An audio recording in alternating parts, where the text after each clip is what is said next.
तर माननीय पंतप्रधान नरेंद्र मोदींच्या सरकारकडनं आमच्या लखपती दीदी करण्याची योजना या कोपरगाव मध्ये आपण आणतो आहे।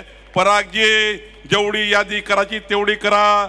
आमच्या कोपरगावच्या लाडक्या बहिणींना लखपती दीदी करण्याचा निर्णय आपलं सरकार करणार आहे। बंधू भगिनींनो, माननीय देवेंद्र फडणवीसजींनी आपल्याला वचन दिलं होतं, आपलं सरकार जर आलं तर महाराष्ट्रातल्या 45 लक्ष शेतकऱ्यावर 27,000 कोटी शेतकऱ्याच्या शेतातल्या विजेच्या पंपाचे बिल बाकी आहे। एक कमळाचं मत किती महत्त्वपूर्ण आहे बघा। तुम्ही कमळाला मतं दिले, स्नेहलताताई आल्या, आता जर मी मंत्री झालो, आता देवेंद्रजी ऊर्जा मंत्री म्हणून त्यांच्याकडे कारभार आहे।